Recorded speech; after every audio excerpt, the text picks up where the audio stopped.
Hello there everyone, how you doing today? I hope you're all well. Today we're reading an r/NoSleep creepypasta, written by, they requested to be credited as Tristan Mason. If you enjoy, remember to like, subscribe, leave a comment down below. Now I show you. People don't die. They hide. When I was 10 years old, my brother came home to die on a frigid day in January. Purple lesions ravaged the skin that barely covered his bones. He looked an awful lot like a skeleton, unlike the friendly visitor I had come to know over my short lifetime. My brother Tobias was many years older than me, so I didn't have much of a relationship with him. Still, he made a point to take the train home to New Haven for the holidays, filling our living room with plenty of gifts. One evening, he bought Mom the Fendi baguette she always wanted to show off to her friends at the Junior Women's Club. For my dad's gift, he purchased the George Foreman grill, and all his co-workers at the office buzzed about it. For me, he bought a creepy crawler's oven with liquid and mold containers. The last time he came home, I was excited to show him all the bugs and monsters I made. "You better not," my mom solemnly said when I came home from school one day. My arms were filled with the new batch of miniature reptiles and amphibians I'd created. They were a big hit at recess, and I knew Tobias would love them. "He's super tired, honey." "I thought they would cheer Toby up." She shook her head and sobbed, drawing a handkerchief to her face. "Honey, we talked about this. Toby is very sick. He won't be able to hear you now." My mom sobbed loudly as my dad slung an arm around her, directing her down the hallway. "Devin, your grandparents are in the living room. Why don't you go join them?" Those words caused my mom to weep even louder for some reason, as my dad ushered her away. As they reached the living room, I heard the faint words of the live-in hospice nurse that it wouldn't be long now, and something about hearing the death rattle. When the sobs faded and the conversation died down, I turned the knob to his room, and as quietly as I could, standing in the doorway, my heart fluttered. My brother not only looked like a skeleton with his frail exterior and dissolving skin, but like one of the gray aliens I made in my creepy crawler's oven a couple of weeks ago. Unlike the alien, however, he had several tubes attached to him that were hooked up to boxy, beeping machines. His body looked so thin that I swear it started to fade into the sheets of his bed. "Toby?" I said hoarsely. I waited a few minutes before I shouted his name. "Toby!"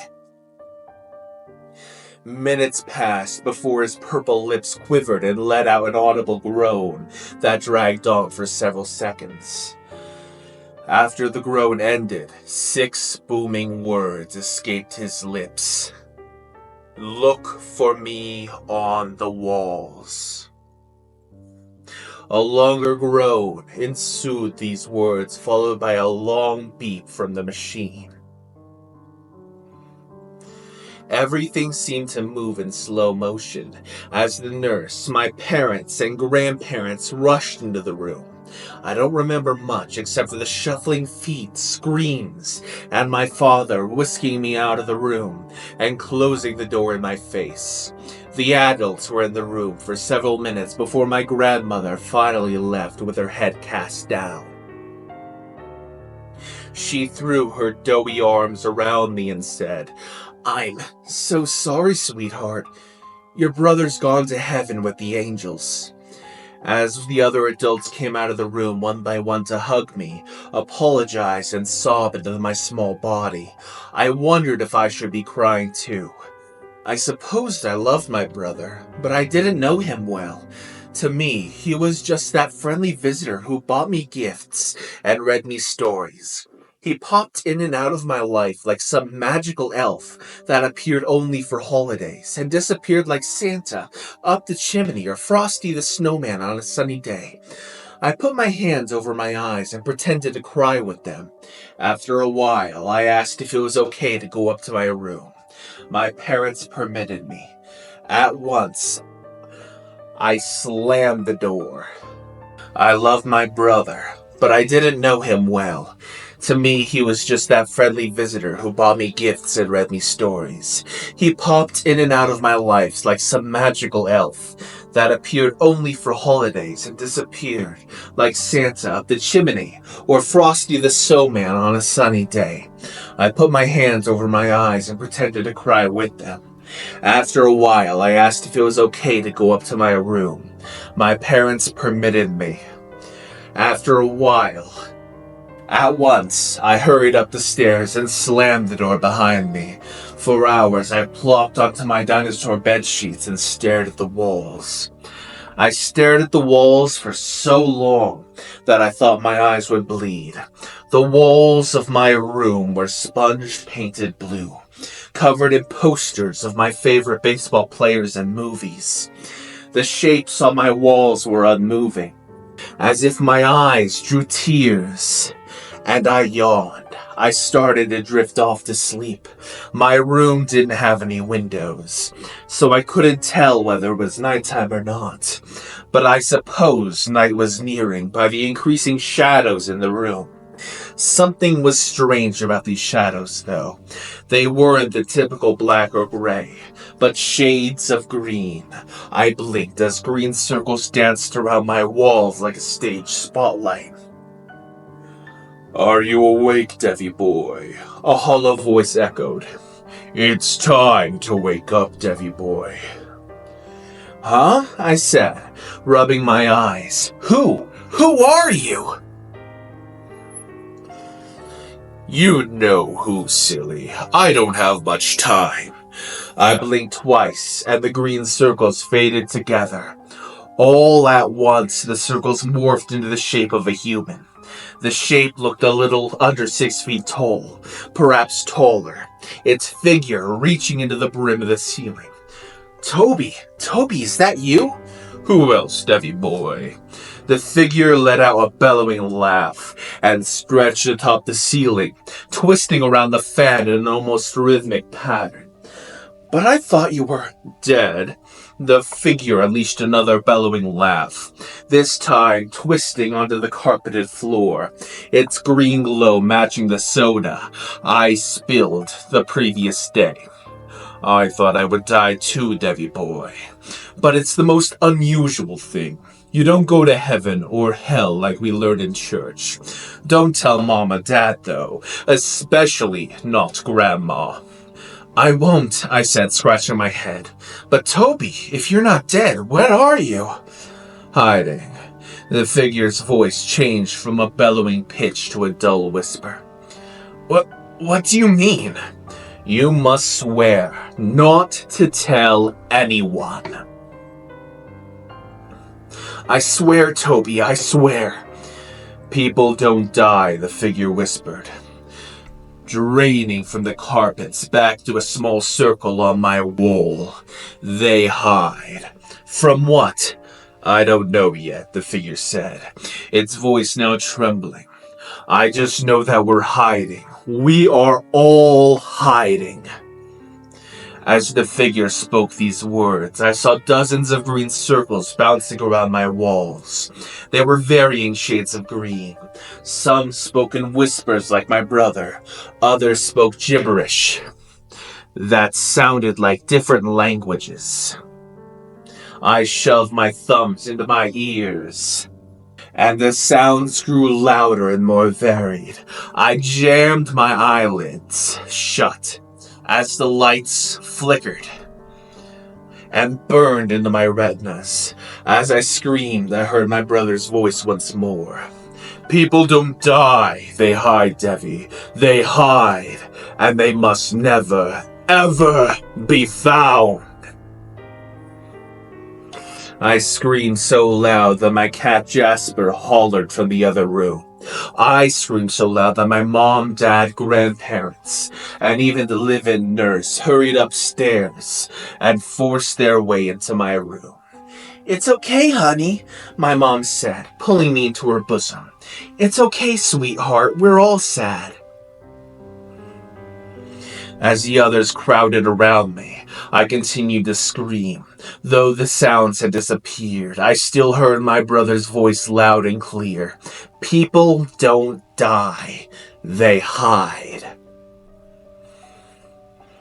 As the days faded into weeks and months, I saw the green circles everywhere, bouncing about the side of buildings, circling the screens of the downtown movie theater, and even on the fence of my backyard.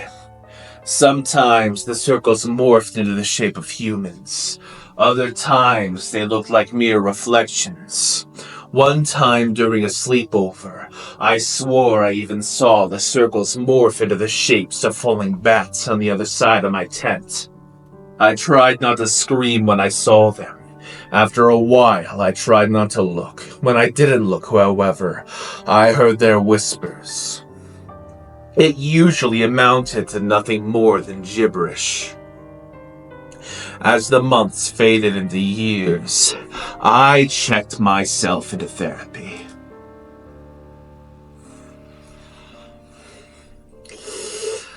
The only chance I had to stop seeing the circles, to stop hearing the awful muffled voices.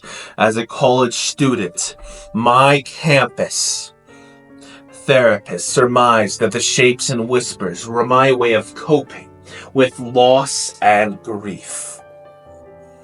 He assured me that people truly did die, and even took me to the local morgue, which his cousin owned, to show me what a corpse looked like. I admitted that I had never seen my brother's corpse when he died. Seeing the corpse of an old woman and a man as skinny as my brother made me realize how natural death was as a part of life.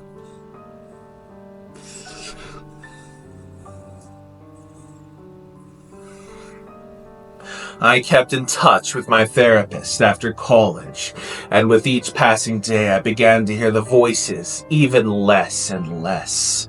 For the first time in forever, I could appreciate the sounds of the outdoors that I had taken for granted, even the menial ones like a gust of wind or a child screaming on the playground.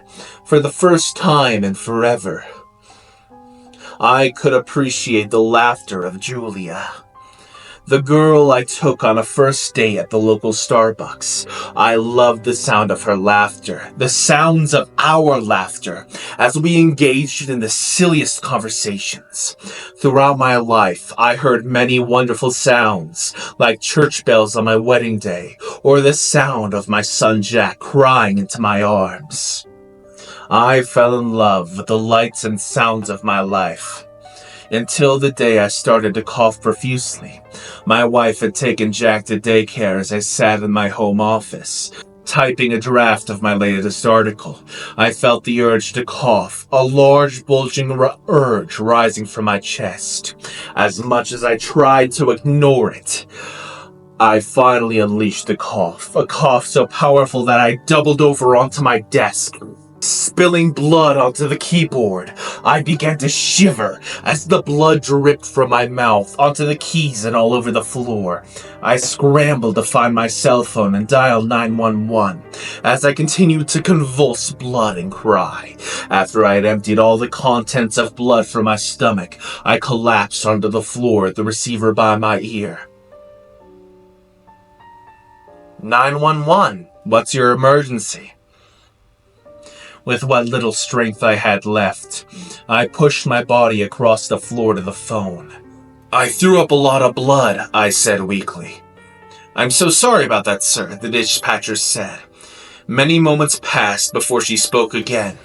"Hello, are you there?" "Sir," the dispatcher said, her voice suddenly a lot lower and more muffled, "you better start thinking about a good place to hide."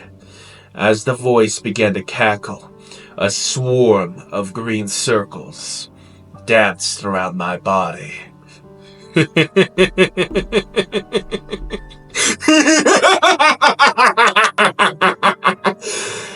Now I gotta find a place to hide.